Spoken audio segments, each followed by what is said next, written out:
Shalom, selamat pagi. Mari sama-sama saudara kita tutup kepala, pejamkan mata sejenak, kita menghadap Tuhan. Bapa yang bersemai dalam kerajaan surga, Tuhan Yesus Kristus, terima kasih Bapa di surga, Kau sudah pelihara kami, keluarga kami bangun dengan tubuh yang sehat dan pagi yang cerah. Kami mencari Engkau, adakan mesbah keluarga, mesbah pribadi, urapi kami, urapi hamba-Mu untuk menyampaikan renungan firman-Mu, sehingga renungan firman jadi berkat buat kami. Roh Kudus kuasai hati dan pikiran kami.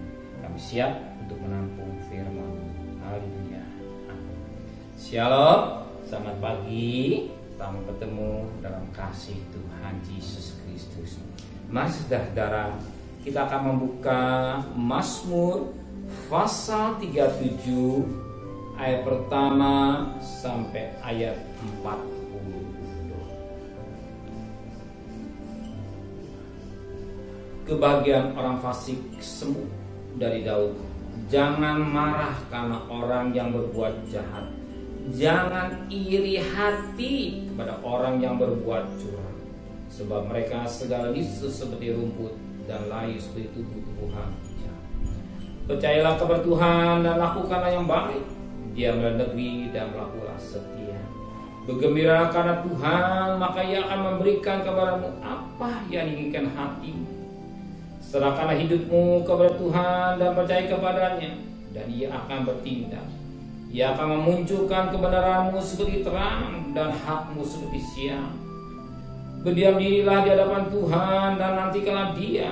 Jangan marah karena orang yang berhasil dalam hidupnya, karena orang yang melakukan tipu daya. Berhentilah marah, tinggalkanlah panas hatiku. Jangan marah, itu hanya membawa kepada kejahatan. Sebab orang-orang yang berbuat jahat akan dilenyapkan, tapi orang-orang yang menantikan Tuhan akan mewarisi negeri. Pada sedikit waktu lagi, maka lenyaplah orang fasik.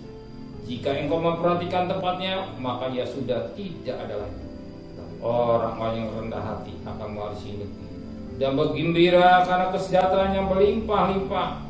Orang fasik merencanakan kejahatan terhadap orang benar dan menggertakkan giginya terhadap dia. Tuhan menertawakan orang fasik itu, sebab Ia melihat bahwa harinya sudah dekat. Orang fasik menghunus pedang dan melentur busur mereka untuk merobohkan orang-orang sengsara dan orang-orang miskin, untuk membunuh orang-orang yang hidup jujur. Tapi pedang mereka akan menikam dada mereka sendiri, dan busur mereka akan dipatahkan. Lebih baik yang sedikit pada orang benar daripada yang melimpah-limpah pada orang fasik. Sebab lengan orang-orang fasik dipatahkan, tapi Tuhan menopang orang-orang benar. Tuhan mengetahui hari-hari orang saleh, dan milik pusaka mereka akan tetap berselama-lamanya. Mereka akan mendapat malu pada waktu kecelakaan, dan mereka akan menjadi kenyang pada hari-hari kelaparan. Sesungguhnya orang-orang fasik akan binasa. Musuh Tuhan seperti keindahan padang rumput. Mereka habis lenyap bagian asal. Orang fasik meminjam dan tidak membayar kembali, tapi orang benar adalah pengasih dan pemurah. Sesungguhnya orang-orang yang diberkati Tuhan akan mewarisi negeri, tapi orang-orang dikutukinya akan dilenyapkan. Tuhan menetapkan langkah-langkah orang yang hidupnya berkenan padanya. Apabila ia jatuh, tidaklah sampai ia tergeletak, sebab Tuhan menopang tangannya. Dahulu aku muda, sekarang telah menjadi tua, tapi tidak pernah kulihat orang benar ditinggalkan, atau anak cucunya meminta roti. Tiap hari ia menaruh belas kasihan dan memberi pinjaman, anak cucunya jadi berkat. Jauhilah yang jahat dan lakukanlah yang baik, maka engkau akan tetap tinggal untuk selama-lamanya. Sebab Tuhan mencintai hukum dan Ia tidak meninggalkan orang-orang dikasihi. Sampai selama-lamanya mereka akan terpelihara, tapi anak cucu orang-orang yang fasik akan dilenyapkan. Orang-orang benar akan mewarisi negeri dan ditinggal di sana senantiasa. Mulut orang benar mengucapkan hikmat, dan lidah mengatakan hukum. Taurat Allahnya ada di dalam hatinya. Langkah-langkahnya tidak goyah. Orang fasik mengintai orang benar dan berikhtiar membunuhnya. Tuhan tidak menyerahkan orang benar itu ke dalam tangannya. Ia tidak membiarkan nyatakan fasik pada waktu diadili. Nantikanlah Tuhan dan tetap ikutilah jalannya, maka Ia akan mengangkat engkau untuk mewarisi negeri, dan engkau akan melihat orang-orang fasik lenyapkan. Aku melihat seorang fasik yang segagah sombong, yang tubuh mekar seperti pohon aras Libanon. Ketika aku lihat, lenyaplah ia. Aku mencarinya, tetapi tidak ditemui. Perhatikan orang yang tulus dan lihatlah kepada orang yang jujur. Sebab pada orang yang suka damai akan ada masa depan, tapi pendurhaka akan dibinasakan bersama-sama. Dan masa depan orang-orang fasik akan dilenyapkan. Orang-orang benar diselamatkan oleh Tuhan. Ialah tempat perlindungan mereka pada waktu kesesakan. Tuhan menolong mereka dan meluputkan mereka di tangan orang-orang fasik, dan memelihara mereka sebab mereka berlindung pada Tuhan. Kita ini kebahagiaan orang fasik semua. Orang fasik kebahagiaannya semu, sepertinya hebat secara mata jasmani. Tapi firman Allah katakan pada ayat yang 36, ketika aku lewat, lenyaplah ia. Aku mencarinya, tetapi tidak ditemui. Inilah keadaan orang fasik. Maka dikatakan pada 35, aku melihat seorang fasik yang gagah sombong, yang tumbuh mekar seperti pohon aras Libanon. Ketika aku lewat, lenyaplah ia. Aku mencari tetapi tidak ditemukan. Inilah orang fasik. Tetapi orang yang tulus,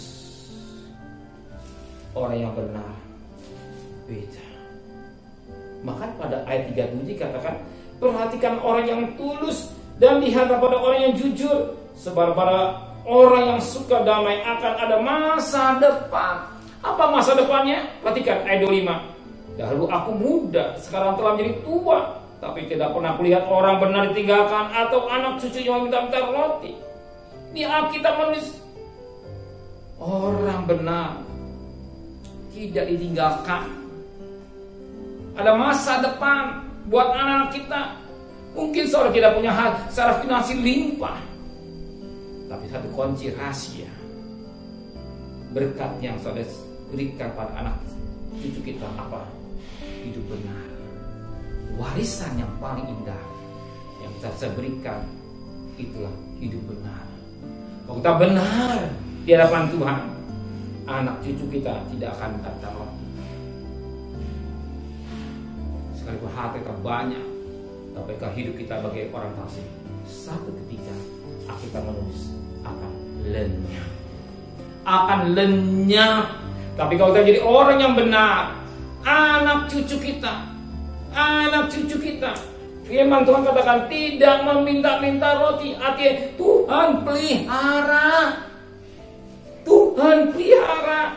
Maka kita sebagai orang yang benar, Tuhan pasti pelihara kita. Maka dalam segala persoalan yang saudara hadapi hari ini, mungkin saudara akan menghadapi, mungkin saudara takut, khawatir, cemas. Alkitab menulis apa? Perhatikan ayat yang kelima. Serahkanlah hidupmu kepada Tuhan dan percayalah kepadanya, dan Ia akan bertindak. Ia akan memunculkan kebenaranmu seperti terang dan hakmu seperti siang. Maka Alkitab menulis, apa yang saudara takutkan hari ini? Apa yang saudara pikirkan? Apa yang saudara cemaskan? Tapi Alkitab menulis benar, serahkanlah hidup saudara kepada Tuhan dan percayalah kepada Tuhan dengan sepenuh hati. Kalau kita benar, saudara tidak khawatir dengan masa depan anak kita, keluarga kita. Tuhan pasti memberkati kita semua, dan Tuhan pasti pelihara kita. Amin. Mari kita tundukkan kepala, kita pejamkan mata sejenak.